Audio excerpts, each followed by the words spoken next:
அதே உன்னத பாட்டின் புஸ்தகம் 4ஆம் அதிகாரம் 16வது வசனத்தை வாசிங்க பார்ப்போம். ஆடையை எழும்பு, தென்றலே வா, கந்த பிசுங்கள் வடிய உன் தோட்டத்தில் வீசு.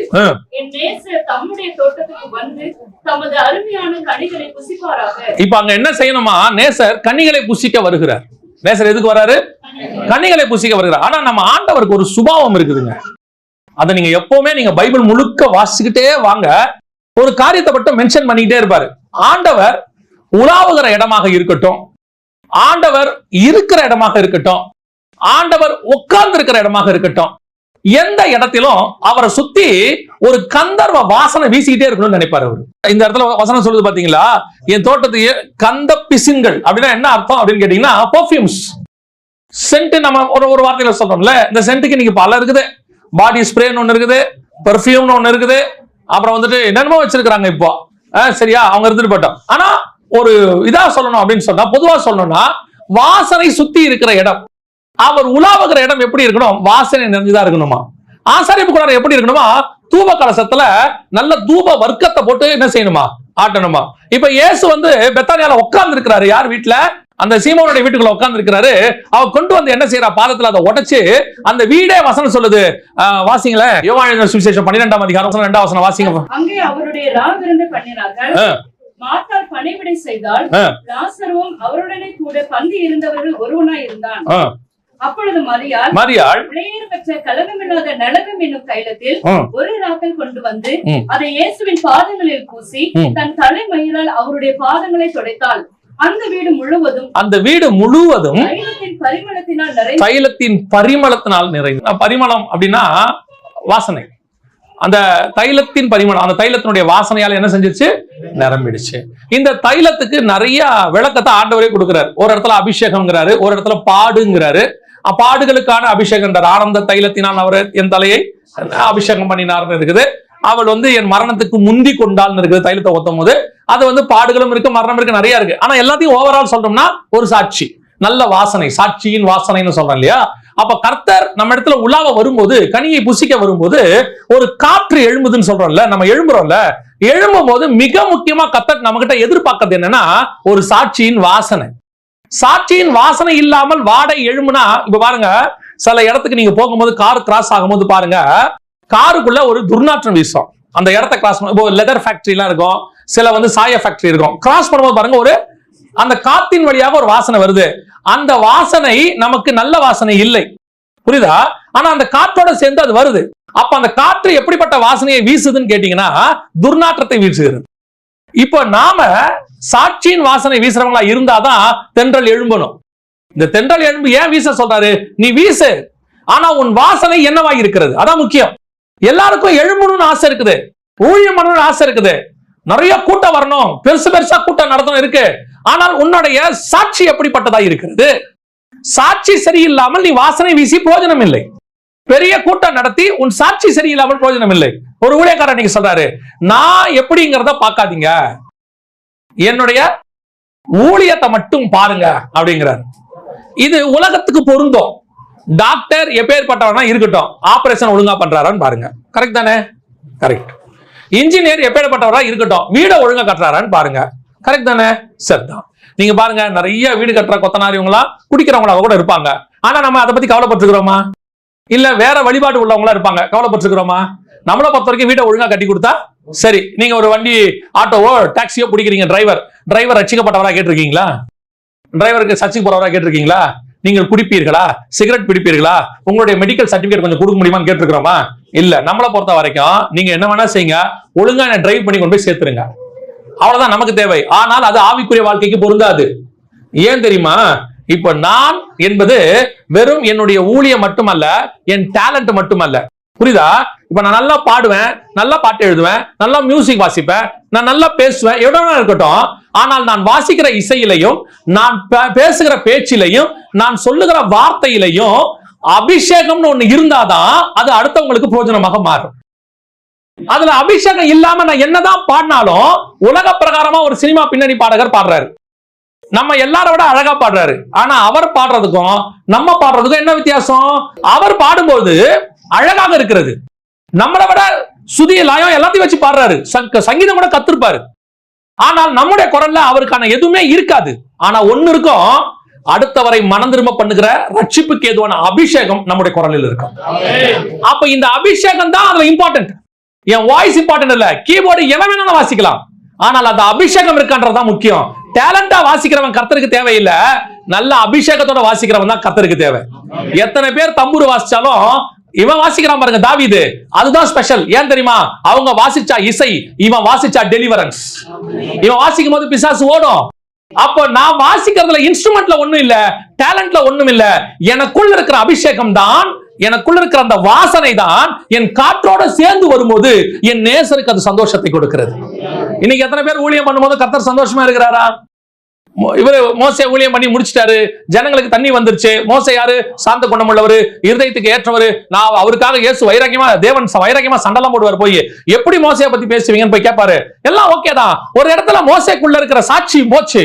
அவர் சொல்றாரு, என் புறஜாதியாருக்கு முன்பாக என்னை விசுவாசியாமல் நீங்கள் போனீர்கள், என் சாட்சியை கெடுத்துட்டீங்க. இப்ப சொல்றாரு மோசையை பார்த்து, நீ கானானுக்கு போக மாட்டேப்பா. இல்ல, நான் கரெக்டா தான் அடிச்சேன், தண்ணி வந்துச்சு, ஜனம் குடிச்சாங்களா, குடிச்சாச்சு, வேலை முடிஞ்சு. ஆனா உனக்குள்ள இருக்கிற வாசனை சரியில்லை. நீ எவ்வளவு பேசுற, எவ்வளவு பாடுற, எவ்வளவு வாசிக்கிற, எவ்வளவு டேலண்ட் உள்ளவங்கிறது முக்கியம் இல்ல, எவ்வளவு தேவன் உனக்குள்ளே நிறைந்திருக்கிறார் என்பதுதான் முக்கியம்.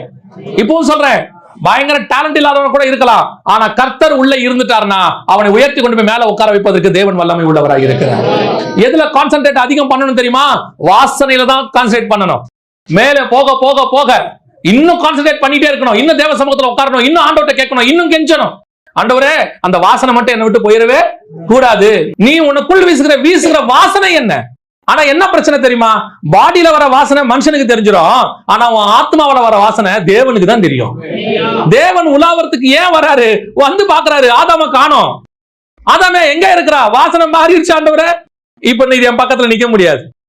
மோசே கிட்ட அழகா ஒரு வார்த்தை சொல்வாரு, பலிபீடத்தில் ஏறும் பொழுது உன் நிர்வாணம் காணாதபடிக்கு நீ உள்ளான வஸ்திரத்தை தரித்துக் கொள் அப்படிம்பாரு.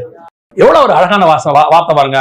ஆசாரியனை பார்த்து சொல்வாரு, நீ என்னிடத்தில் பலிபீடத்தில் ஏறும் போது உன்னிடத்திலிருந்து வேர்வை நாற்றம் வராதபடிக்கு சணல் நூல் வஸ்திரத்தை தரித்துக் கொள்ளும்பாரு. கர்த்தர் எக்ஸ்பெக்ட் பண்றது என்ன தெரியுமா? நீ பலிபீடத்துக்கு வா, ஏறு, துதி, ஆராதி, மகிமைப்படுத்து, உயர்த்து, இன்னும் மேல வா, அதுல எல்லாம் எனக்கு சந்தோஷம். அதெல்லாம் ஒரு பக்கம் இருக்கட்டும், ஆனா உனக்குள்ள இருக்கிற வாசனை என்ன? நீ என்ன வாசனை வீச போற? உனக்குள்ள அந்த கந்தர்வ பிசின்களின் வாசனை வருதா? இல்லைன்னா என்ன வாசனை உனக்குள்ள இருந்து வீசுகிறது? ஏன் தெரியுமா? உன் கூட ஒரு காற்று வீசுது. இந்த காத்தோட பிரச்சனை என்ன? இந்த காத்து உனக்குள்ள இருக்கிற வாசனை தான் வெளியே கொண்டு வந்து கொடுக்கும். நீ பணத்தாசை பிடிக்கிறவனா இருந்தால் உன்னுடைய மெசேஜ்ல பணத்தை பத்தின அதிகமாய் பேசுவாய். உண்மை.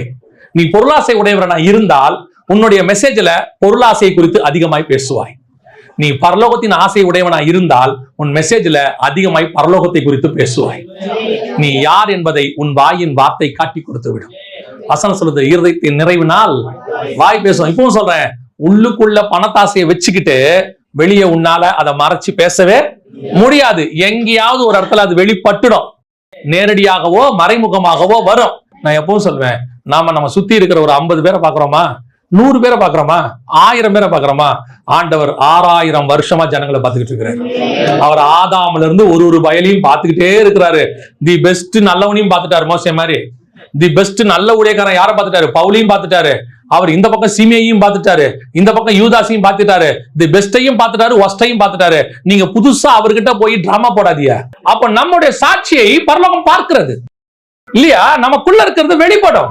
அப்ப நமக்குள் என்ன இருக்கிறது என்பது தேவனுக்கு நல்லா தெரியும். இருதயத்தில் எது நிறைவுதோ அதான் அவன் பேஷன், அதான் அவன் வார்த்தை, அதான் அவன் செய்தி, அதான் அவன் ஊழியம். நீங்க சொல்லாவிட்டாலும் அது காட்டி கொடுத்துரும். சொல்லாவிட்டாலும் என்ன செஞ்சிடும்? அது காட்டி கொடுத்துரும்.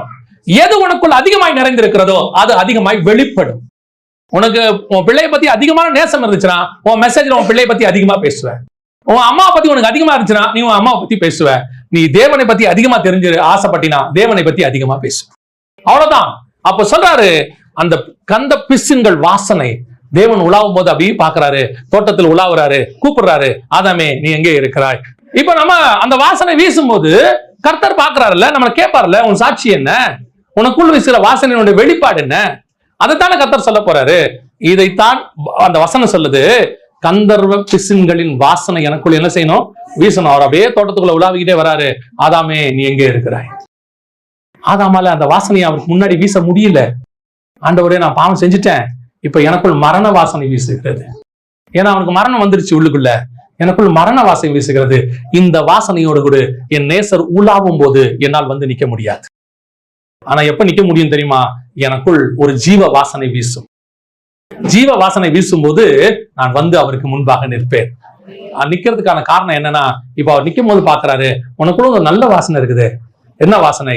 நித்திய ஜீவனுக்குரிய வாசனை எனக்கு வீச ஆரம்பிச்சிருச்சு. எனக்குள்ள இருந்து மரணத்தின் வாசனை வீசல. சிலர் சாக்கும் போது பாருங்க, வயசானவங்க கர்த்தருக்குள்ள இருந்து மரிப்பாங்க. மரிக்கும் போது அவங்க முகத்தை பாருங்க, அந்த மரணத்தை அடைஞ்ச அந்த ஒரு நிமிஷத்துல அவங்க முகத்துல ஒரு பிரகாசம் இருக்கும். அதுக்கு முன்னாடி இருக்காது. அவங்க நோய்வாய்ப்பட்டிருப்பாங்க, அவங்க அந்த வலியின் வேதனையில இருப்பாங்க, நமக்கு அது தெரியாது. ஆனா அது எல்லாத்தையும் முடிச்சுட்டு அந்த வேதனையிலிருந்து விடுபட்டு அவங்க படுத்திருப்பாங்க. பாக்குறவங்க சொல்லுவாங்க, மரிச்சா மாதிரியே இல்லைங்க, அவங்க படுத்துக்கிற மாதிரி தான் இருக்குது. அவங்க முகத்துல இருந்த வலி இருக்காது, அவங்க முகத்துல இருந்ததான வேதனை இருக்காது, அந்த முகத்துல அது வரைக்கும் பட்ட பாடுகளுடைய வெளிப்பாடு எதுவுமே இருக்காது. எல்லாத்துல இருந்து விடுதலையாகி கர்த்தர் என்னை பரதேசிக்குள் கொண்டு போனார் என்கிறதான அந்த முகத்துல ஒரு வெளிப்பாடு காணப்படும். அதுதான் பரிசுத்தவான்கள் முகம் பிரகாசிக்கிறதுன்னு சொல்லுவாங்க. அந்த வாசனை தான் நம்ம மேல வீசணும். அதுதான் ஜீவனுக்குரிய வாசனை. சிலர் பாருங்க, சாகும் போது அப்படியே கதறி கத்தி ஐயோ அப்படின்னு, ஆனா மரிச்ச பிறகு அவங்க முகத்துல ஒரு இருள் இருக்கும். பார்க்கும் போதே தெரியும். ஒரு சிலருக்கு நீங்க போய் பாருங்க, அவங்க முகத்துல என்ன இருக்கும்? ஒரு இருள் இருக்கும், அந்தகாரம் இருக்கும். அவங்க எங்க போனாங்கன்றது முகத்தை பார்த்தே ஒரு சில நேரத்துல கண்டுபிடிச்சிடலாம் நம்ம, அந்த மாதிரி இருக்கும். ஆனால் அநேக பரிசுத்தவான்கள் முகத்தை போய் பாருங்க, மரணத்துல அதுல ஒரு தேவ பிரசன்னம் இருக்கும், ஒரு ஜீவனுக்குரிய வாசனை இருக்கும். அல்லேலூயா. அப்ப கர்த்தர் நமக்குள்ளே உலாவ வரும்போது என்ன எதிர்பார்க்கிறா தெரியுமா? கந்த பிசின்களின் வாசனை என் தோட்டத்தில் வீசுகிறதா? ஏன்னா வாசனை சரியில்லைன்னா அவர் வெளியவே என்ன செஞ்சிருவாரு? போயிடுவாரு, உள்ளேயே வரமாட்டாரு, வீட்டுக்குள்ளேயே வரமாட்டாரு. சிலர் பாருங்க, வீட்டுல நல்லா நமக்கு சாப்பாடு செய்வாங்க போறோம்னு சொல்லிட்டு, ஆனா மீன் எல்லாம் பொரிச்சுட்டாங்கன்னா வீடு எப்படி இருக்கும்? மீன் வாசனை தான் இருக்கும். நமக்கு தான் செஞ்சிருப்பாங்க, நமக்காக தான் செய்வாங்க.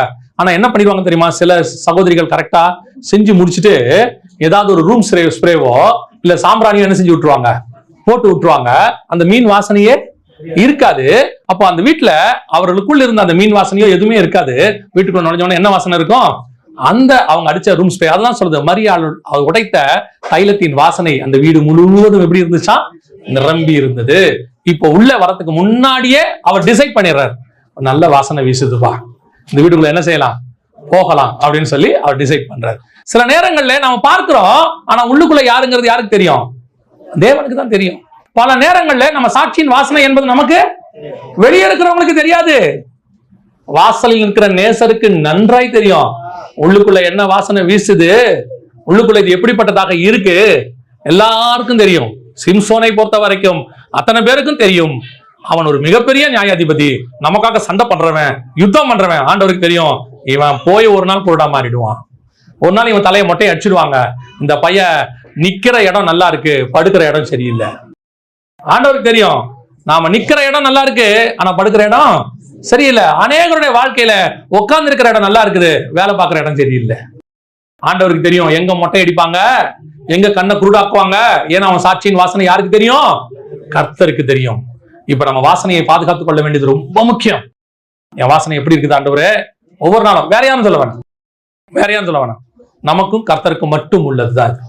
எவ்வளவுக்கு எவ்வளவு உங்களுக்குள்ள கந்த பிசின்கள் வீசுகிறதோ, எவ்வளவுக்கு எவ்வளவு பரிமள தைலம் வீசுகிறதோ, எவ்வளவுக்கு எவ்வளவு நலதம் வீசுகிறதோ, அவ்வளவு நேசர் உலாவுகிறவராய் மாறுவார். உன் பேச்சு, பார்வை, சிந்தனை, செய்க எல்லாத்துலயும் வாசனை வீசணும். வெளியே ஜனங்களை ஏமாத்துறதுல மட்டும் நீ நல்லவனா நினைச்சுக்காத. ஜனங்களுக்கு முன்னாடி நல்லவனா வாழ்றது ஒரு பெரிய விஷயமே கிடையாது. ஆனா அவன் யார் என்பது மற்றவங்களுக்கு தெரியும், ஒரு சிலருக்கு தெரியும். அதே மாதிரி தான் ஜனங்களுக்கு முன்னாடி சாட்சி வாங்கணும்னு நினைக்காதீங்க. நான் சொல்றேன், தேவனுக்கு முன்னாடி சாட்சி வாங்குங்க, ஜனங்களுக்கு முன்னாடி சாட்சி தானாய் வரும். ஏன்னா அவரே சாட்சி கொடுப்பார் நம்மளை பத்தி. அவரே சொல்லுவார், இவர் என்னுடைய நேசகுமாரன் அவர் சொல்லுவார். அவரே சொல்லுவார், இவனை போல சாந்த குணமன் ஒருவனும் இல்லை பாரு. அவரே சொல்லுவாரு, உத்தமனும் சன்மார்க்கனும் நீதிமான் ஒருவனும் இவனை போல் இல்லைன்னு அவரே சொல்லிடுவார் சாட்சி. நம்ம சாட்சி வாங்க வேண்டியது வாசனை எங்க வாங்கணும் தெரியுமா? தேவனுக்கு முன்பாக.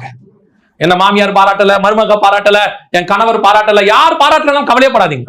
கர்த்தர் பாராட்டுகிறாரா பாருங்க, ஒரு நாள் அத்தனை பேர் உங்களை பாராட்டுகிற இடம் வந்துடும்.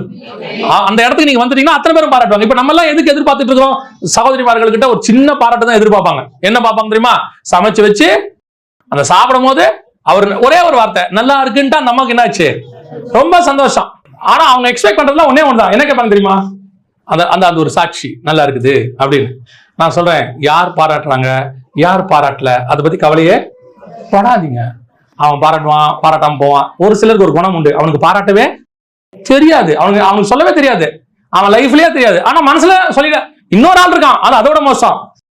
மனைவி கிட்ட சொல்ல மாட்டான், ஊரெல்லாம் சொல்லுவான், என் மனைவி சமையல் மாதிரி வராது, அவன் ரசம் வைக்கிறது அப்படி இருக்கும் அப்படின்னு ஊரெல்லாம் சொல்லுவான். இந்த அம்மா கிட்ட சொல்ல மாட்டான். புரியுதா உங்களுக்கு? இதனால என்ன பிரச்சனைன்னு கேட்டீங்கன்னா, ஊர்ல எல்லாம் இவனுக்கு நல்ல பேர் கிடைச்சிடும், இந்த அம்மா கிட்ட மட்டும் கெட்ட பேர் கிடைக்கும். அப்போ நம்முடைய சாட்சியை யார் சொல்றாங்களோ இல்லையோ, நேசர் நின்று பார்த்து கொண்டே இருக்கிறார். அவர் கண்டிப்பாய் ஒரு நாள் நம்மை குறித்து பிதாவுக்கு முன்பாக சாட்சி கொடுப்பார். அல்லேலூயா.